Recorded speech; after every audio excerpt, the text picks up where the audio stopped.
Operating system কি? SQL data type বলতে কি বোঝো? লিগেসি সিস্টেম বলতে কি বোঝো?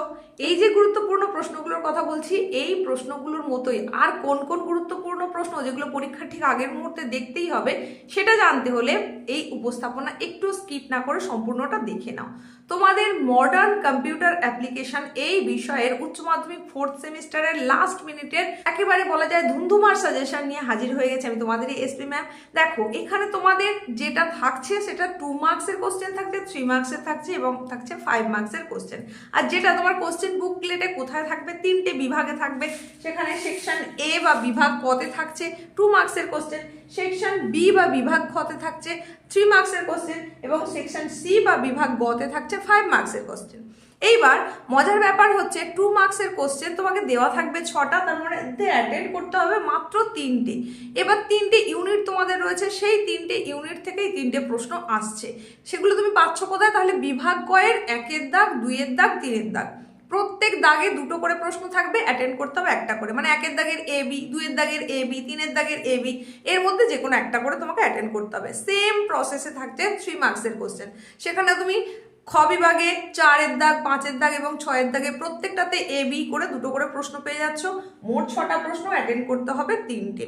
তাহলে এই হয়ে গেল তোমাদের ক বিভাগ এবং খ বিভাগের যে প্রশ্ন কাঠামোটা থাকছে, মানে কোশ্চেন বুকলেটে যেখানে তুমি যেমনভাবে পাচ্ছ। এরপরে চলে আসছি বিভাগ গ, সেখানে তোমাকে কি করতে হচ্ছে?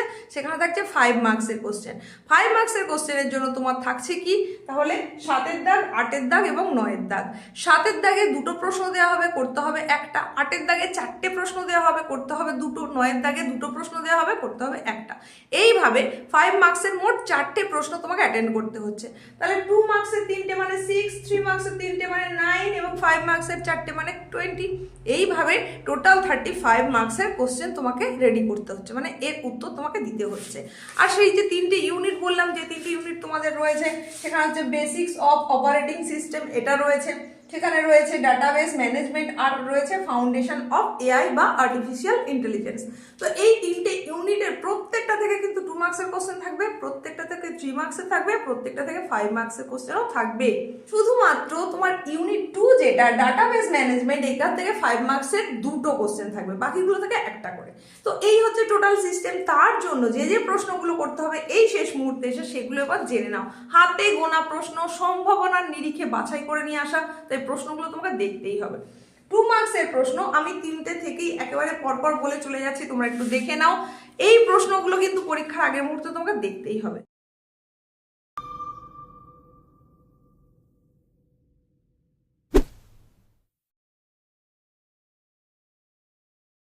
চলো প্রশ্নগুলো এখন জেনে নাও। প্রথমেই বলবো যেটা অবশ্যই অবশ্যই তোমাকে যেটা দেখতে হবে সেটা হচ্ছে অপারেটিং সিস্টেম কি। এটা উপস্থাপনা শুরুতেই তোমাদের বলেছিলাম, এটা দেখবে। এটা কিভাবে মেমোরি পরিচালনা করে সেটা তোমাকে লিখতে হবে। তারই সঙ্গে অতি অবশ্যই দেখতে হবে রিলেশনাল অপারেশন বলতে কি বোঝো, তার উদাহরণ দাও। ভীষণ গুরুত্বপূর্ণ প্রশ্ন, এটা দেখছো। তার সঙ্গে দেখবে এসকিউএল ডেটা টাইপ বলতে কি বোঝো, 2টি এসকিউএল ডেটা টাইপের নাম উল্লেখ করো। পরের প্রশ্ন টাইম শেয়ারিং অপারেটিং সিস্টেম কি, এর সুবিধা এবং অসুবিধাগুলি লেখো। নেক্সট কোশ্চেন কার্নেল কি, এর বৈশিষ্ট্য আলোচনা করো। পরের প্রশ্ন টার্নিং টেস্টের বর্ণনা দাও। পরের প্রশ্ন, এই টার্নিং টেস্টটা কিন্তু খুব খুব খুব গুরুত্বপূর্ণ, ভালো করে দেখে রাখবে। নেক্সট কোশ্চেন হচ্ছে উদাহরণ সহ লিগেসি সিস্টেমের সংজ্ঞা বর্ণনা করো। পরের প্রশ্ন আর্টিফিশিয়াল ইন্টেলিজেন্সের বৈশিষ্ট্য লেখো। পরের প্রশ্ন হিউম্যান ইন্টেলিজেন্সের বৈশিষ্ট্য আলোচনা করো। আবার তোমাকে এই দুটোর মধ্যে পার্থক্য নির্দেশও কিন্তু দিয়ে দিতে পারে। পরের প্রশ্ন প্রসেস কন্ট্রোল ব্লক বা পিসিবি বলতে কি বোঝো, আবার তোমাকে পিসিবির পুরো কথা কি এরকমও জানতে চাইতে পারে। নেক্সট কোশ্চেন সেনোলিথিক কার্নেল এবং মাইক্রো কার্নেলের মধ্যে পার্থক্য নির্দেশ করো। ব্যাস, মাত্র এই কয়েকটা প্রশ্ন তোমরা করে রাখো 2 মার্কসের জন্য, একদম 3টে ইউনিট থেকেই। মোস্ট ইম্পর্টেন্ট প্রশ্নগুলো বলে দিলাম। এবারে আসছি 3 মার্কসের কোশ্চেন, যেগুলো তোমাকে দেখতেই হবে 3টে ইউনিট থেকে, সেগুলো বুঝে নাও। 3 মার্কসের প্রশ্ন হিসাবে প্রথমেই তোমাকে যেটার কথা বলবো সেটা হচ্ছে ডাটা স্কিম এবং ইনস্ট্যান্স বলতে কি বোঝো, এটা দেখে রাখবে। তারই সঙ্গে সঙ্গে দেখবে এসকিউএল কনস্ট্যান্টস কি, এটা কয় প্রকার এবং কি কি। তারই সঙ্গে তোমাকে দেখতে হবে সিস্টেম কল বলতে কি বোঝো, এর কাজ করার পদ্ধতি উল্লেখ করো। নেক্সট প্রশ্ন শিডিউলিং কাকে বলে, ফার্স্ট কাম ফার্স্ট সার্ভ অর্থাৎ FCFS, এটা কি জিনিস সেটা জেনে রাখবে, আবার তোমাকে কিন্তু এই শর্ট ফর্মটা দিয়ে তার পুরো কথাটাও জানতে চাইতে পারে। নেক্সট প্রশ্ন, ডিপ লার্নিং কি, এর বৈশিষ্ট্য উল্লেখ করো। নেক্সট প্রশ্ন, মানব জীবনে এআই এর 3টি ভূমিকা উল্লেখ করো। বা তোমাকে ঘুরিয়ে প্রশ্নটা এরকম করতে পারে, আমাদের জীবনে এআই এর যে কোনো 3টি প্রয়োগ সংক্ষেপে আলোচনা করো, এটা বলতে পারে।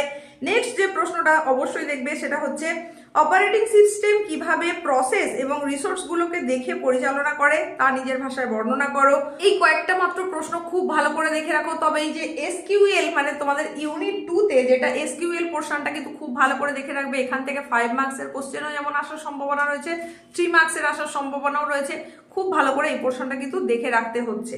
চলো চলে যাচ্ছি পরবর্তী, অর্থাৎ 5 মার্কসের কোশ্চেন যেটা তোমাদের আসবে গ্রুপ সি মানে বিভাগ গতে বা সেকশন সি বা গ্রুপ সি যাই বলো না কেন, বিভাগ গতে আসবে। তার জন্য যে প্রশ্নগুলো অতি অবশ্যই তোমাকে দেখতে হবে সেটা এবার জেনে নাও। অতি অবশ্যই যেটা দেখবে সেটা হচ্ছে অ্যালগরিদম ট্রেডিং কাকে বলে, এর যে কোনো দুটো বৈশিষ্ট্য উল্লেখ করো। নেক্সট প্রশ্ন, কর্মসংস্থানে এআই এর নেতিবাচক প্রভাব কি। পরের প্রশ্ন, কৃত্রিম বুদ্ধিমত্তার দ্বারা সৃষ্ট বৈষম্য কমানোর জন্য কি কি পদক্ষেপ গ্রহণ করা উচিত। এখানে তোমাদের বলে রাখি এই প্রশ্ন কিন্তু যে 5 মার্কসের কোশ্চেন বলছি ঠিকই, কিন্তু 5 মার্কসটাও তোমাদের 2+3 বা 3+2 এইভাবেও কিন্তু আসতে পারে, আবার পুরো 5 মার্কসেও আসতে পারে। চলো দেখে নাও বাকি প্রশ্নগুলো। নেক্সট যে প্রশ্নটা অতি অবশ্যই তোমাকে দেখতে হবে সেটা হচ্ছে নন কন্টিজিউয়াস মেমোরি অ্যালোকেশন বলতে কি বোঝো। পেজিং কাকে বলে, এর সুবিধা অসুবিধা আলোচনা করো। নেক্সট কোশ্চেন যেটা অতি অবশ্যই দেখবে সেটা হচ্ছে এআই তে বিয়াস বা পক্ষপাত কি। পরের যে প্রশ্ন দেখবে সেটা হচ্ছে অ্যালগরিদমিক ট্রেডিং কাকে বলে, এর 3টি বৈশিষ্ট্য উল্লেখ করো। চ্যাটবটস বলতে কি বোঝো, উদাহরণ দাও। আর্টিফিশিয়াল নিউরাল নেটওয়ার্ক কি, তার সঙ্গে দেখবে SQL like, order by, not in, where, command এর কাজ উল্লেখ করো উদাহরণ সহযোগে। নেক্সট যে প্রশ্নটা অতি অবশ্যই দেখতে হবে, ন্যাচারাল জয়েন অপারেশনাল টেবিল সহযোগে ব্যাখ্যা করো। পরের প্রশ্ন, প্রাইমারি কি এবং ফরেন কি কি, রিলেশনশিপ কয় প্রকারের হয়, প্রাইমারি কি কনস্ট্যান্টস কাকে বলে, একটা টেবিলে প্রাইমারি কি কনস্ট্যান্টস কিভাবে ব্যবহার করা হয় তা উদাহরণ সহযোগে ব্যাখ্যা করো। Next question, distributed real time operating system কাকে বলে, multi programming, multi processing operating system এবং distributed real time operating system এদের মধ্যে পার্থক্য নির্দেশ করো। ব্যাস, শেষ মুহূর্তে এসে এই কয়েকটা প্রশ্ন যদি তোমরা দেখে যাও আশা করছি এখান থেকেই তোমরা কমন পেয়ে যাবে। দেখো 5 মার্কসের প্রশ্ন কিন্তু তোমাকে 8টা দেওয়া হচ্ছে, তার মধ্যে তোমাকে 4টে অ্যাটেন্ড করতে হবে, মানে অনেক বেশি অপশন।